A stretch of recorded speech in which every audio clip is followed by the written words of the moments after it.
워싱턴 스퀘어의 서쪽에는 길이 온통 좁고 긴 플레이스로 조각조각 나뉘어 이리저리 복잡하게 서로 뒤엉켜 있는 곳이 있다.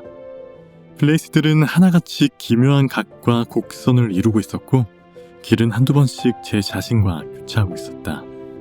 어느 날 화가 하나가 문득 이 거리에 어마어마한 가치를 발견했다. 물감, 종이, 캔버스 대금을 받으러 온 수금사원이 이 길로 들어섰다가 돈 한 푼도 받지 못하고 같은 자리만 뺑뺑 도는 걸 본 것이다. 곧 이 별난 옛 동네 그리니치 빌리지로 예술인들이 몰려들어 북향창과 18세기 박공, 네덜란드 다락방과 싸구려 쇠방을 찾아 돌아다니기 시작했다. 그들은 6번가에서 백납컷과 식탁용 풍로를 하나둘 들고 들어왔고 그렇게 예술인 마을이 이루어졌다. 수와 존씨는 나지막한 3층 벽돌집 꼭대기에 화실을 갖고 있었다. 존씨는 조안나의 애칭이다. 수는 메인, 존씨는 캘리포니아 출신이었다. 두 사람은 8번가에 있는 델모니코 식당에서 정식을 먹다가 만났는데 예술적 취향부터 치커리 샐러드, 예복 소매에 대한 취향까지 같다는 것을 알고 공동화실을 차렸던 것이었다. 그것이 5월의 일이었다. 10월이 되자 눈에 보이지 않는 차가운 이방인, 의사들이 페람이라 부르는 이방인이 마을을 쏘다니면서 그 얼음처럼 차가운 손가락으로 사람들을 만지고 다녔다. 이스트 사이드에서는 대담하게 성큼성큼 걸어다니면서 수십 명의 희생자를 냈던 이 파괴자도 좁고 이끼 낀 플레이스의 위로에서는 그 걸음걸이가 늘어졌다. 페럼시는 기사도적인 노신사라고 부를 만한 것이 못 되었다. 캘리포니아의 부드러운 바람으로 작고 갸냘프고 야윈 처녀는 도저히 피 묻은 주먹에 숨결 거친 이 늙은 협작꾼의 정당한 사냥감이 될 수는 없었다. 그런데도 그는 존씨를 덮쳤고 그녀는 꼼짝없이 페인트 칠한 철제 침대에 누워서 조그마한 네덜란드풍 창문 너머로 그저 옆집의 텅 빈 벽을 바라보고 있어야만 했다. 어느 날 아침 왕진을 다니느라 한참 바쁜 의사가 덥수룩한 잿빛 눈썹으로 술을 복도로 불러냈다. 저 처녀가 스판할 가망은 글쎄 열의 하나예요. 그는 체온계를 흔들어 수은을 떨어뜨리면서 말했다. 그것도 본인이 살고 싶어야 가능한 거죠. 지금처럼 장의사한테 달려가서 이미 줄 서 있는 기분이라면 어떤 처방도 소용없어요.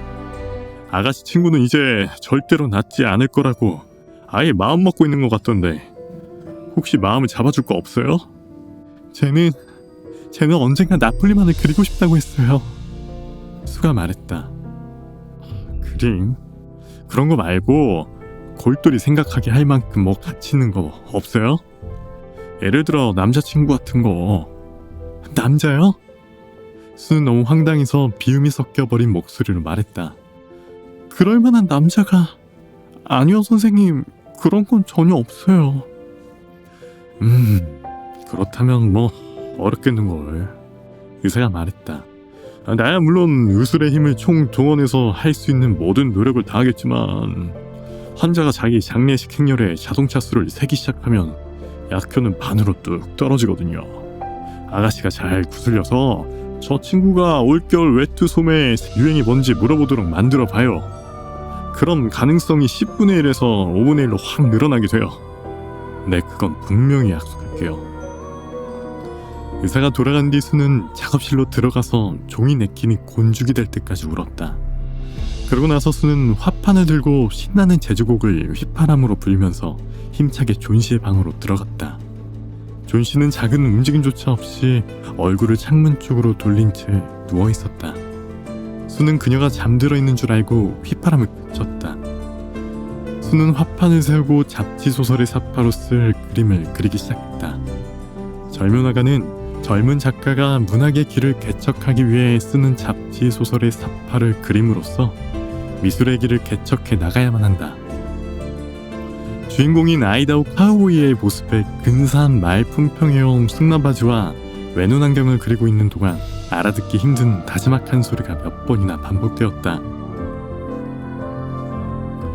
수는 얼른 침대 곁으로 갔다. 존 씨는 눈을 커다랗게 뜨고 창밖을 바라보며 수를 세고 있었다. 그것도 거꾸로. 12, 그리고 조금 있다가 11, 그리고 다시 19. 그러다가 거의 동시에 8, 7 하고 셌다. 수는 걱정스럽게 창밖을 내다보았다. 뭘 세는 거지? 보이는 거라곤 그저 살풍경하고 쓸쓸한 앞마당과 20피트 저편에 있는 벽돌집의 텅 빈 벽면뿐인데, 아주 오래된 담쟁이 덩굴이 뿌리가 울퉁불퉁하게 옹이지고 썩은 담쟁이 덩굴이 벽돌담 중간쯤까지 뻗어 올라가 있었다. 차가운 가을바람에 잎사귀를 떨구면서 앙상한 나뭇가지는 거의 허물어져가는 벽돌담에 매달려 있었다. 뭐니? 수가 물었다. 6. 존 씨는 거의 속삭이듯 말했다. 이제 더 빨리 떨어지고 있어. 그저께만 해도 거의 100개나 돼서 세느라 머리가 아플 지경이었는데 이젠 쉬워. 나 또 떨어졌다. 이제 남은 건 5뿐이야. 뭐가 5이야? 응? 말해봐. 잎사귀 말이야. 담쟁이 덩굴에 달려있는 잎사귀. 마지막 잎새가 떨어지면 나도 가는 거야. 나는 사흘 전부터 알고 있었어. 의사 선생님도 너한테 그렇게 말하지 않았어? 세상에, 무슨 그런 말도 안 되는 소리를. 수는 진심 경멸스럽다는 표정으로 투덜거렸다. 많은 담쟁이 잎이 네가 낳는 거랑 무슨 상관인데. 그리고 넌 저 덩굴 정말 좋아했잖아. 이 말갈량이야. 바보같이 그래. 의사 선생님이 오늘 아침에 네가 곧 완쾌할 가망성을. 좋아, 정확히 말하면 열의 하나래. 그건 뉴욕 시내에서 전차를 타거나 신축 빌딩 밑을 지나갈 때랑 똑같은 거야. 이제 수프를 좀 먹어. 나는 다시 그림 그리러 갈게.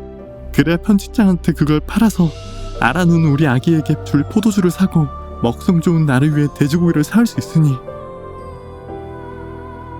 포도주는 이제 더 살 필요 없어. 존 씨는 창문 밖 풍경을 눈을 고정시킨 채 말했다. 또 한 입 떨어진다. 아니, 수프 안 먹을래. 딱 내장이다. 어두워지기 전에 마지막 한 입이 떨어지는 걸 보고 싶어. 그러면 나도 가는 거야. 존씨. 수는 그녀에게 몸을 구부리고 말했다. 내가 그림을 다 그릴 때까지 눈 감고 창밖을 보지 않겠다고 약속해줄래?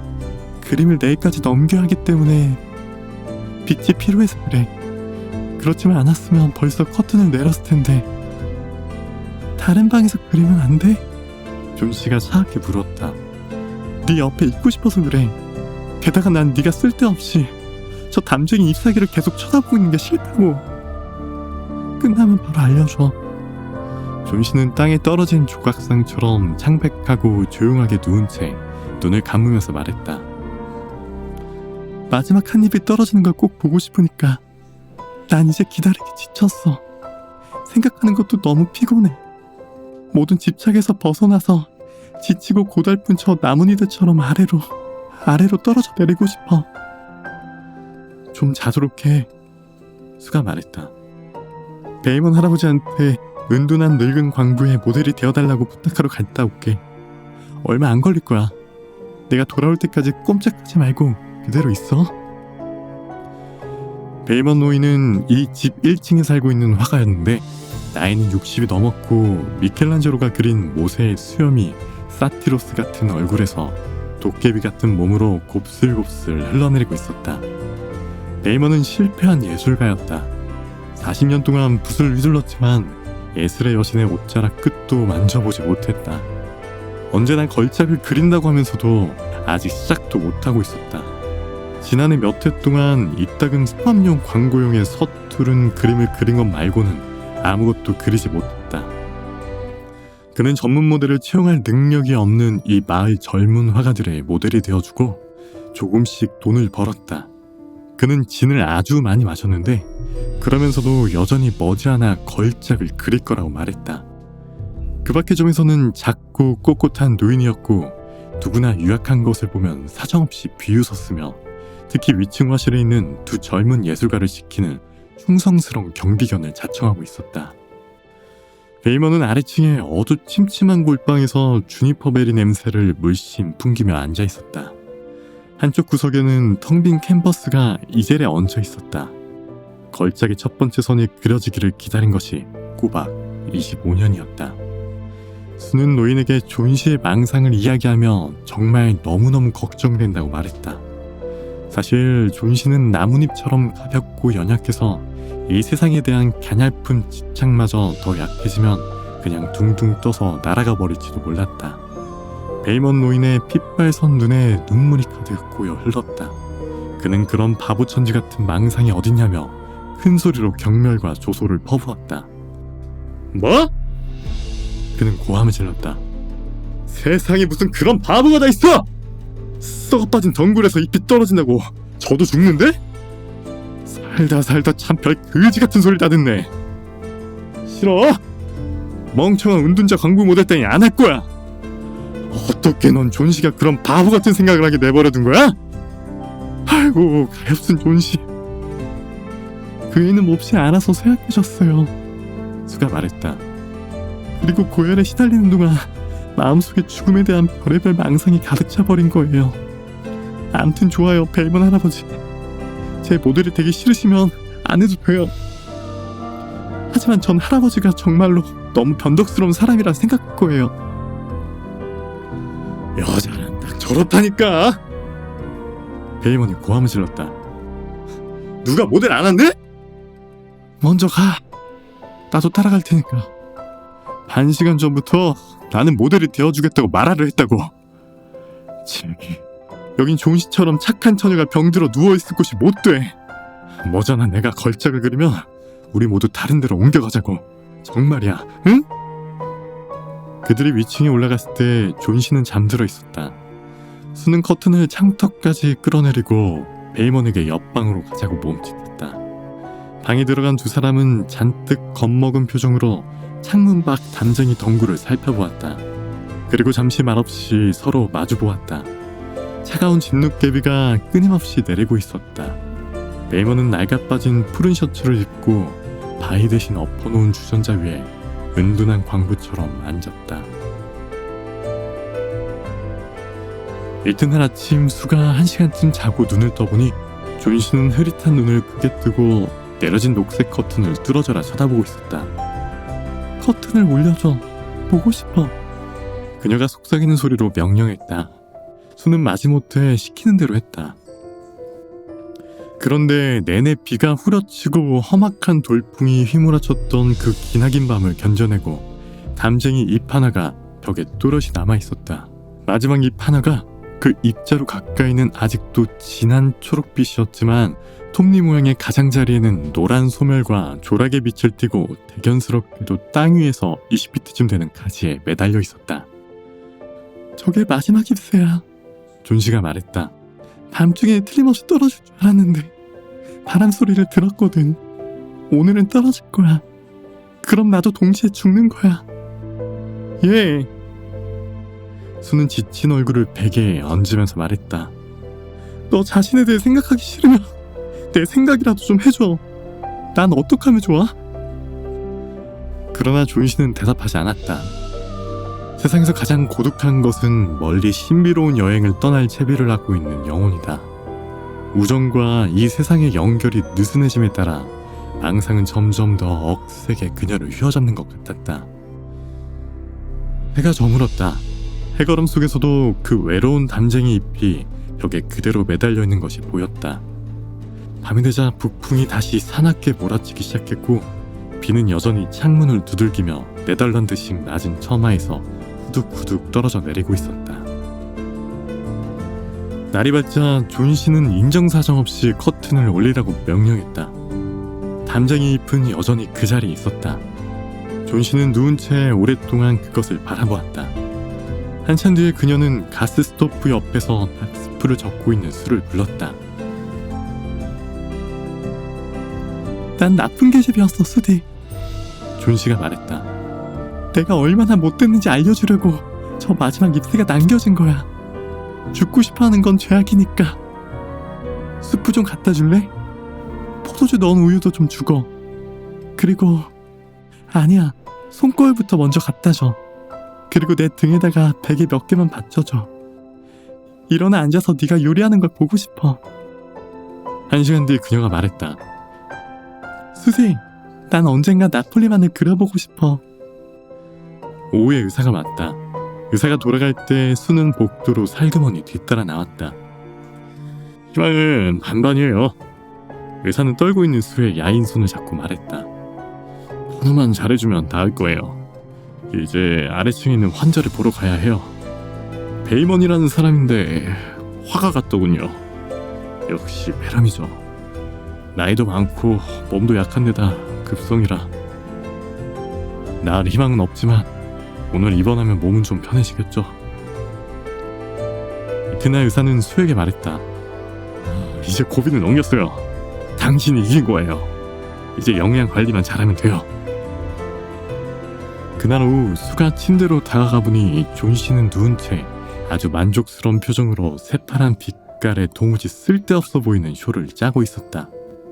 수는 한쪽 팔로 베개와 함께 존 씨를 껴안았다. 너한테 말할 게 있어, 귀요미. 그녀가 말했다. 베이먼 할아버지가 폐렴으로 오늘 병원에서 돌아가셨어. 겨우 이틀 앓으셨는데 첫날 아침에 관리인이 아래층에 있는 그분 방에 갔다가 속수무책으로 앓고 계신 걸 발견했는데 신발과 옷이 흠뻑 젖어서 얼음처럼 차갑더래. 날씨가 그렇게 험한 밤에 대체 어디를 갔다 오셨는지 아무도 짐작하지 못했지. 그러다가 아직도 불이 켜져 있는 각등과 힘겹게 끌어다 놓은 사다리, 사방으로 흩어진 붓들과 초록색, 노란색 물감을 풀어놓은 팔레트를 발견한 거야. 자, 이제 창밖을 좀 내다봐. 저 벽에 있는 마지막 단쟁이 입 말이야. 좀 이상하지 않니? 바람이 부는데도 전혀 나부끼지도 흔들리지도 않잖아. 있잖아, 저건 베이먼 할아버지 걸작이야. 그날 밤 마지막 잎새가 떨어지는 걸 보고 그 자리에 그대로 그려놓으신 거야.